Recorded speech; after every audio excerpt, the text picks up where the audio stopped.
Hi, welcome to the program. Today, PME is joining with us to talk about HR. PME, welcome to the program. And tell us about yourself. Who's PME? Thank you, Chris. I'm Udani Pumika Bandaranayake. To answer a question, who is Pumi? Pumi is a girl who came to this point with her own effort and courage. And also, Pumi is hardworking, brave, talkative, a sensitive character. How long have you been in HR? Uh, yeah, I started my HR studies just after my advanced level. So I work for many firms, and I think now I'm in this field for more than 10 years. So, what's the best part of being a HR professional? For me, Praise, there are so many. First thing is you'll have the chance to change the lives of other people, and you get the chance to develop them. I think HR is more than a profession.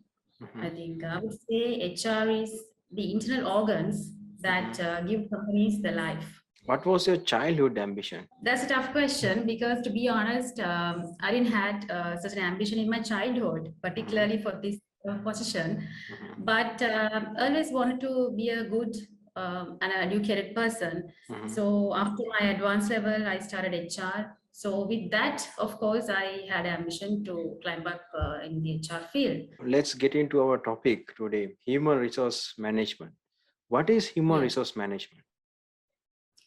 Chris, there are so many definitions for human resource management, but in simple words, human resource management is managing people in a systematic process. So this includes recruitment of people, utilizing them and developing them, especially motivating them, and most importantly, retaining the best talents within the organization. So earlier it was personal management. Now it has been developed to human resources management. So it's more human now. So I would say HR works like a bridge between employees and the management. When you come to selecting a job now, people are having a confusion. What's the best job to me? For some people has gone to an extent where they can't turn back. So when they realize that this is not for me, I think they have gone for a far away. So it's turning back will be very costly. Therefore, what's the issue of selecting for a job, or what are the issues that people are facing when they're selecting their job? I think not listening to your heart and not considering your capabilities. I think that's the biggest issue, Chris. With my experience in HR, I noticed that many youngsters join with organizations for various positions, even without proper understanding on their capabilities or the passion, where ultimately they have to end up with lots of misunderstandings in their career. For example, some people select their job as a customer service agent or a marketing agent, but they do not like to move with people. So, but their job is all about people. So this is the seriousness of this issue. But in the other hand, they also should be smart and flexible to improve themselves in the field that they got according to the company culture. Perhaps you have to stretch a little bit, but most important thing is not giving up and being smart and being flexible. Effort to being in a job. Yeah, definitely this will negatively affect for individuals. If you do not like what you do as a job, or you're not ready to flexible or to adapt yourself in that particular culture, then you're not in your correct path. Your knowledge, your skills, your abilities, these should come first. If you're not in a position with these three aspects, you don't have the satisfaction in your job. And it will lead to unnecessary workplace stress. You will lose your workplace balance. So basically, this will affect your physical and mental body both. And finally, this strong selection can ruin your life. So it's very important to select your correct and your suitable job. And most importantly, you won't always get what you want.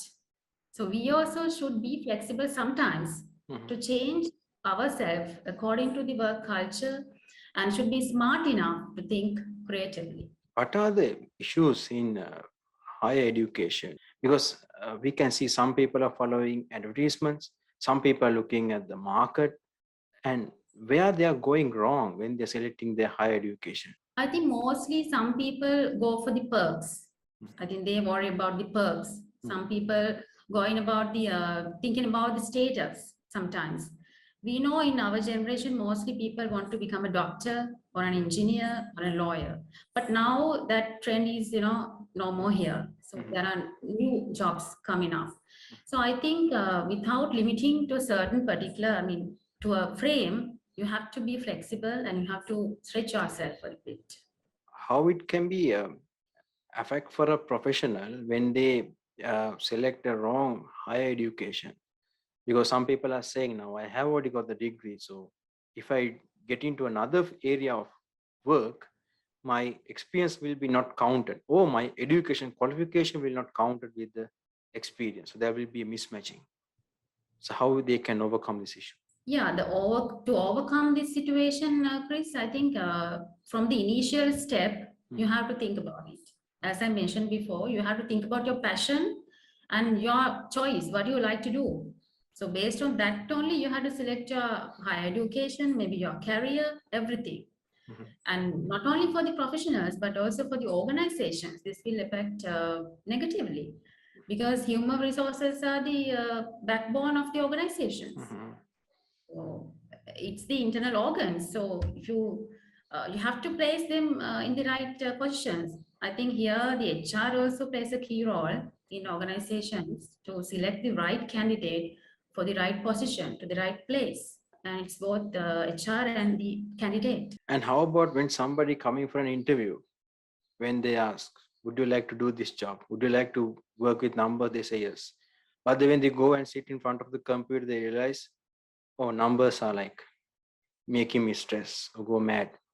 Now, how it can be affect for companies? Do they have a system to see whether these people are working happily or this matching with the person's abilities with the job, and how they can overcome this issue? Yeah, organization, as I said before, Chris, it's the HR. So from the HR perspective, you have to interview the right candidate for the right position. So there are so many processes, there are so many ways to interview, there are practical tests, there are exams, so many ways to identify what are the capabilities and what's the skill that the particular candidate is having. So accordingly, you have to decide for the what position that candidate is suitable for. So I think if you make a wrong selection there, company will have to bear the cost recruitment from starting from the recruitment cost and the training cost and everything. It will be a cost for the organization. So I think HR department should be very actively do this interview process and the recruitment process to avoid this kind of mismatches. So, what is your message or advice for the audience? Yeah, my advice, I think this video will share among mostly the youngsters. So my advice for them is one, with beginning by determining what you like to do. So it's your passion, it's your choice. So it's the most important thing when it's come to the job or the career. So you should always assess your potential and identify your areas of interest. And second, your strengths. While you can learn new skills, it is much easier if you are aware of your talents. So you could pursue a profession in computer studies if you are good at maths. And some others profession maybe vary from that particular subject. So you have to identify, you have to know what are your strengths. And also you have to identify what is your personality type. That is also very important. So if you do this test with you, I believe that you can select your right education and as well as the right career for you. Thank you, Bhumi, for participating for this interview. We'll be catch up you again in future articles and we'll discuss in depth more about this one to make our audience aware of how they can overcome the issues and select the best in their early stage.